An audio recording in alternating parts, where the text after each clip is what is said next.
Praise the lord. మన ప్రభువును రక్షకుడైన యేసుక్రీస్తు నామమున మీ అందరికీ నా శుభాభివందనాలు తెలియజేస్తున్నానండి. ఈరోజు ధ్యాన అంశంగా మనం యెషయా గ్రంథము 58వ అధ్యాయము 14వ వచనాన్ని మనం ఈరోజు ధ్యానం చేసుకుందాం. చూడండి, యెషయా గ్రంథము 58వ అధ్యాయము 14వ వచనంలో దేవుడి యొక్క వాగ్దానము ఈ విధంగా ఉంది. నీవు యెహోవా యందు ఆనందించెదవు, దేశం యొక్క ఉన్నతమైన స్థలముల మీద నేను నిన్ను ఎక్కించెదను. దేవుడు చేస్తున్నటువంటి ఒక మంచి వాగ్దానం ప్రతి యవనస్తుడికి కానీ, మరి చిన్నప్పటి నుండి దేవుళ్ళు ఎదుగుతున్న ప్రతి ఒక్క బిడ్డకి ఇది చాలా ఆదర్శంగా, ఇది చాలా ఎంకరేజింగ్గా ఉండేటువంటి ఒక వాగ్దానం అనమాట. దేశము యొక్క ఉన్నతమైన స్థలముల మీద నేను నిన్ను ఎక్కించేదను. దీనిలో చాలా ఆధ్యాత్మికమైనటువంటి మీనింగ్ మనం చూస్తూ ఉంటాము.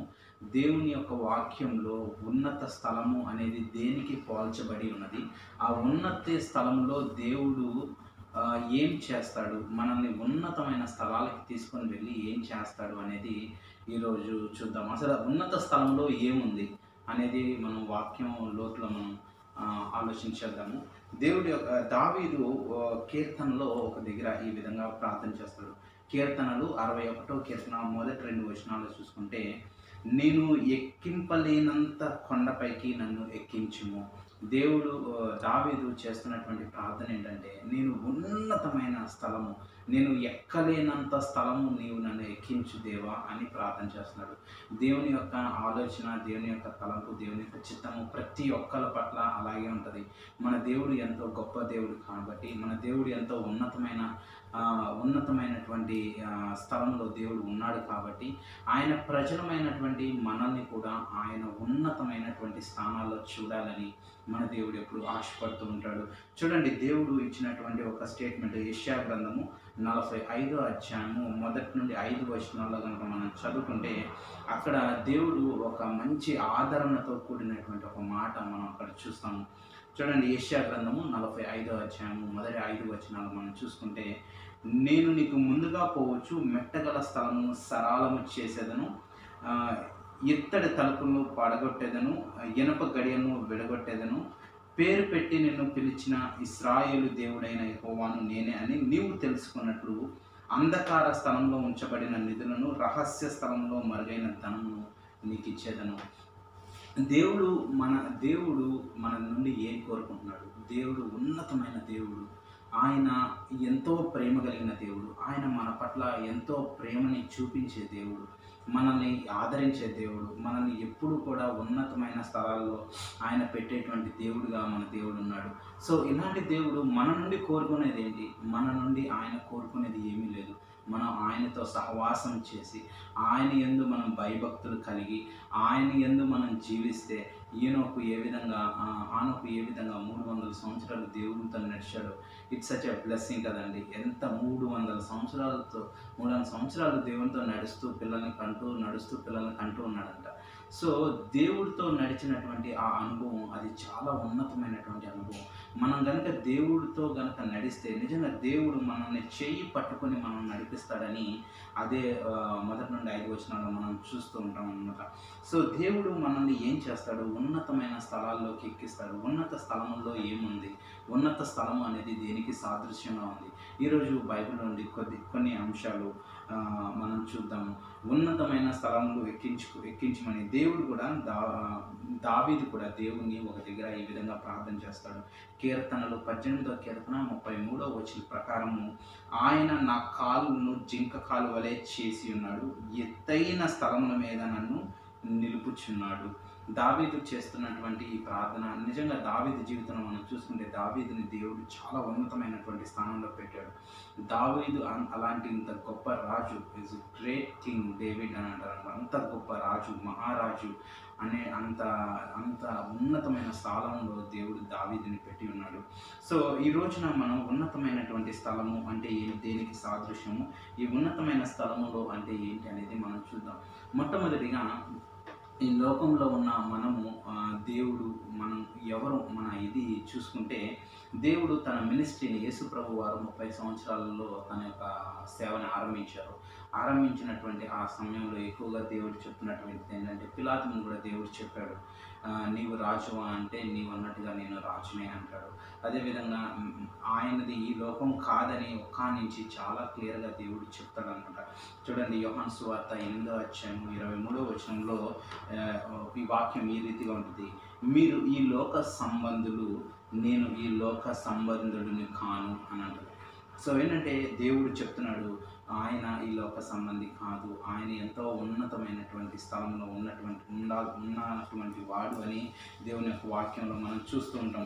చూడండి, ఇక్కడ ఉన్నత స్థలము అంటే ఏంటి? దేవుని నేను ఎక్కింపలేని కొండలో నేను ఎక్కిస్తాను, ఉన్నత స్థలంలో నా ప్రజలను నేను చూస్తాను. ఉన్నత స్థలంలో ఏముంది అని చూస్తే అక్కడ దేవుని యొక్క సింహాసనం ఉందని దేవుని వాక్యంలో ఉంది. చూడండి, ఇర్మియా గ్రంథము 17వ అధ్యాయము 12వ వచనం మనం చూసుకుంటే, ఉన్నత స్థలములు యందు మహిమ గల సింహాసనము మొదటి నుండి మా పరిశుద్ధ లయ స్థానము అని దేవుని వాక్యంలో ఉంది.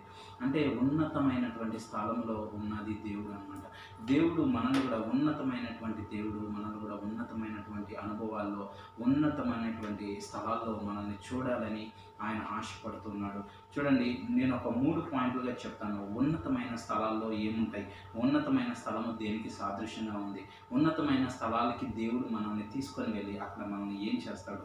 మొట్టమొదటిది చూడండి, దేవుడు చెప్తాడు, యాకోబుని నేను ఉన్నతమైన స్థలంలోనికి నేను తీసుకొని వెళ్తాను అంటాడు. చూడండి, ద్వితీయోపదేశకాండము 32వ అధ్యాయము 13వ వచనంలో ఈ వాక్యం ఈ రీతిగా ఉంటుంది. ద్వితీయోపదేశకాండము 32వ అధ్యాయము 13వ వచనం, భూమి యొక్క ఉన్నత స్థలముల మీద నేను వాణ్ణి ఎక్కించాను.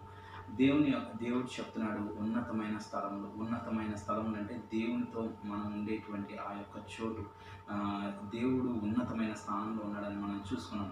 అదే ద్వితీయోపదేశకాండం 32వ అధ్యాయం 10వ వచనంలో మనం చూసుకుంటే, అరణ్య ప్రదేశంలో భీకర గల ధ్వని గల పాడైన ఎడారిలో నేను వాణ్ణి కొనుగొని ఆవరించి పరామర్శించి తనని కనుపాప వలె నేను వాణ్ణి కాపాడును. అంటే మన మానవ జీవితంలో ఈ ప్రయాణిస్తున్నటువంటి ఈ యొక్క ప్రయాణంలో మనం కొన్నిసార్లు చాలా బిటర్ సిచ్యువేషన్స్లో మనం వెళ్తూ ఉంటాం. అలాంటి సిచ్యువేషన్స్లో దేవుడే మనల్ని కనుగొని మనల్ని ఆవరించి మన ఎడారి లాంటి జీవితంలో కూడా మనల్ని దేవుడు ఒక మంచిగా ఆయన చేయి పట్టుకొని ఉన్నతమైన స్థలాల్లోకి ఆయన మనల్ని తీసుకొని వెళ్తాడు అనేది మనం చూస్తాం. ఈ మొట్టమొదటి పాయింట్లో ఒక 3 సబ్ పాయింట్స్ చెప్తాను. దేవుడు ఉన్నతమైన స్థలాల్లో ఆయన ఎక్కిస్తాను. ఉన్నతమైన స్థలాల్లో దేవుడు మనకి ఏమిస్తారు, అక్కడ ఏముంటుంది అని చూస్తే, అక్కడ ద్వితీయోపదేశకాండము 32వ అధ్యాయం 13వ వచనంలో చూస్తే, భూమి యొక్క ఉన్నత స్థలం మీద నేను ఎక్కించి పొలముల పంట వానికి తినిపించెదను. పొలముల పంట వానికి తినిపించెదను. పొలముల పంట వానికి తినిపించెదను అంటే అర్థం ఏంటంటే, దేవుడు మనల్ని ఉన్నతమైన స్థానాల్లోనికి ఎక్కించి అక్కడ దేవుడు మనకి మంచి ఈవులను ఆయన మనకిస్తాడు. మంచి పొలముల పంట వానికి తినిపించదను అనేది ఆధ్యాత్మికమైనటువంటి అర్థం ఏంటి అంటే, మంచి ఈవులను మనకి ఆయన దయచేస్తాడు. రెండోదిగా మనం చూసుకుంటే అందులోనే ఉంటుంది 13వ వచనంలోనే, ద్వితీయోపదేశకాండం 32వ అధ్యాయం 13వ వచనంలో, భూమి యొక్క ఉన్నతమైన స్థలముల మీద నేను వాణ్ణి ఎక్కించి పొలముల పంట వానికి తినిపించి కొండ బండ తేనెను అని ఒక మాట ఉంటుంది. మనకి పరిశుద్ధతని ఆయన నేర్పిస్తాడు అని అర్థం అనమాట. కొండ బండ నుండి తేనెను అంటే ఇట్స్ ఎ ప్యూరెస్ట్ అనమాట.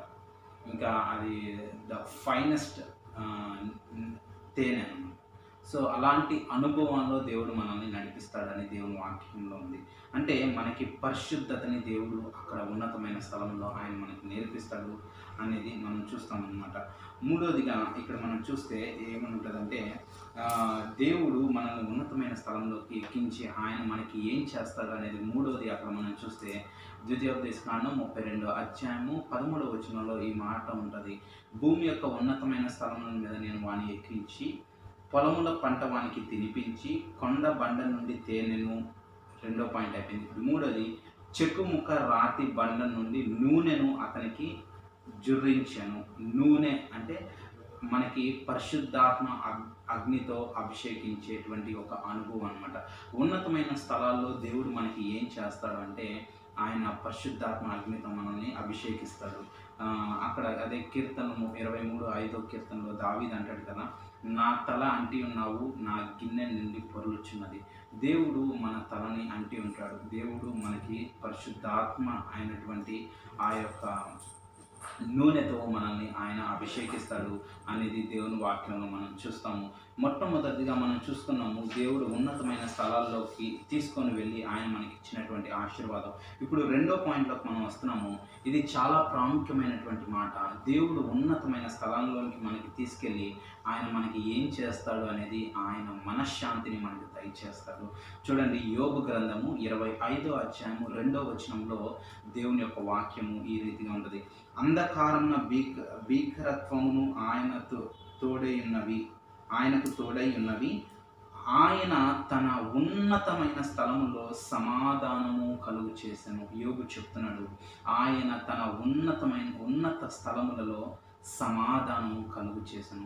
మనల్ని ఉన్నతమైన స్థలాలకి దేవుడు తీసుకెళ్ళి మనల్ని ఏం చేస్తాడంటే, ఆయన మనకి సమాధానం కలుగు చేస్తాడు అని దేవుని వాక్యం ఉంది. సమాధానము అనేది చాలా ప్రాముఖ్యమైనది. వ్యక్తిగత జీవితంలో మనశ్శాంతి చాలా ప్రాముఖ్యమైనది. కుటుంబ జీవితంలో మనశ్శాంతి అనేది చాలా చాలా ప్రాముఖ్యమైనది. చూడండి, పర్సనల్ జీవితంలో మనం చూస్తే కీర్తనలు 55వ కీర్తన 18వ వచనంలో ఈ మాట ఉంటుంది. నా శత్రువులు అనేకులు ఉన్నారు, అయినను వారు నా మీద రాకుండానట్లు సమాధానము కలగచేసి ఆయన నా ప్రాణమును విమోచించి ఉన్నాడు. ఇక్కడ దావీదు చెప్తున్న మాట ఏంటంటే, నాకు వ్యక్తిగతంగా చాలా మంది శత్రువులు ఉన్నప్పటికీ కూడా దేవుడు ఏం చేశాడంటే, అయినను వారు నా మీదికి రాకుండానట్లు నాకు సమాధానము కలుగు చేసి ఆయన నా ప్రాణమును విమోచించి ఉన్నాడు. దావీదుకి ఇచ్చినటువంటి వ్యక్తిగతమైనటువంటి ఈ సమాధానం అనేది చాలా ప్రాముఖ్యమైనది. చూడండి, ఇర్మియా గ్రంథము 15వ అధ్యాయము 20వ వచనంలో ఉంటుంది. వారు నా మీద యుద్ధము చేసేదరు కానీ నిన్ను జయింపక పొందిదిరని యెహోవా సెలవిచ్చుచున్నాడు. అంటే దేవుడు ఏం చేస్తున్నాడంటే, వ్యక్తిగతంగా దేవుడు మనకి తోడుగా ఉంటాడు. ఆయన సమాధానాన్ని మనకి ఇస్తూ ఉంటాడు. దావీదు జీవితంలో కూడా వ్యక్తిగతంగా సమాధానం దయచేశాడు. కుటుంబంలో కూడా మనం చూస్తే, కుటుంబంలో యేసు ప్రభువు వాళ్ళు పరిచర్య స్టార్ట్ చేసినప్పుడు చెప్పారు, మీరు శిష్యులతో చెప్పారు, మీరు ఎవరి ఇంటికైనా వెళ్ళి అక్కడ వాక్యం చెప్పి ప్రార్థన చేసి వచ్చినప్పుడు వాళ్ళ ఇల్లు కనుక యోగ్యకరమైనదైతే మీతో వచ్చిన సమాధానము, ఆ సమాధానం వాళ్ళ ఇంట్లో ఉంటుంది. ఒకవేళ ఆ ఇల్లు కనుక యోగ్యకరమైనది కాకపోతే మీరు వెళ్ళి చూసినటువంటి ఆ సమాధానము మీతోనే తిరిగి వస్తుందని మత్తయి సువార్త 10వ అధ్యాయము 13వ వచనంలో మనం అది చూస్తామన్నమాట. సో ఏంటంటే, ఇక్కడ మనం మనశ్శాంతిగా ఉండాలి అంటే యేసు ప్రభు మనకి నేర్పించినటువంటి పాఠము ఏంటి అంటే, మొట్టమొదటి ఒక 2 పాఠాలు చెప్తాను. మనశ్శాంతిగా మనం ఉండాలి అంటే దేవుడు మనకి ఏం నేర్పించాడు అంటే, మత్తయి సువార్త 5వ అధ్యాయం 23-24 వచనాల్లో, మనం ఏదన్నా అర్పణని దేవునికి తీసుకొని వచ్చినప్పుడు మన హృదయం కనుక మన సహోదరుడితో సరిగ్గా లేకపోతే ఆ అర్పణని, ఆ యొక్క గిఫ్ట్ని పక్కన పెట్టి ముందు వెళ్ళి నీ సహోదరుడితో సమాధాన పడుము, ఆ తర్వాత వచ్చే ఈ అర్పణ అర్పించమని అంటాడు. అంటే ఇది చాలా ప్రాముఖ్యమైనది. ముందు సమాధాన పడాలి, ముందు సమాధాన పడిన తర్వాతే ఏదైనా చేయాలి. రెండోది చూస్తుంటే, నీవు ప్రతి వాదితోనూ నీవు త్రోవలో ఉండగానే త్వరగా వానితో సమాధాన పడము. నీ ప్రతి వాదితో అంటే ఏంటంటే, వెన్ ఆన్ ద వే, ఇంకా ఎక్కడ బయట కాదు, లోపల కాదు, ఎక్కడ కాదు, ఆన్ ఇన్స్టెంట్ అనమాట. అక్కడే మనం సమాధాన పడటం అనేది చాలా ప్రాముఖ్యమైనది.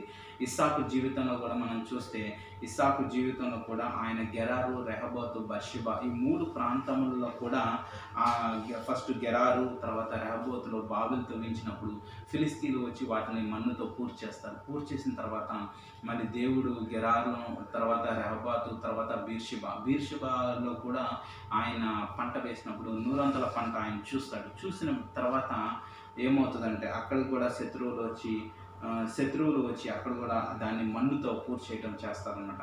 కానీ బీర్షిబా దగ్గరికి రాగానే ఆ శత్రువులందరూ వచ్చి ఇస్సాకుతో ఏం చెప్తారో తెలుసా, దేవుడు నీతో ఉండటం మేము మా కనులారా చూచాము. అంటే దేవుడు మనతో ఉంటే మనకి ఎక్కడున్నా కానీ ఆశీర్వాదమే. మనకి మనశ్శాంతి ఉంటుంది. మన శత్రువులు సైతం వాళ్ళు మన దగ్గరికి వచ్చి మన జీవితంలో వాళ్ళు సమాధాన పడుతున్నట్టుగా దేవుని వాక్యంలో మనం చూస్తామన్నమాట.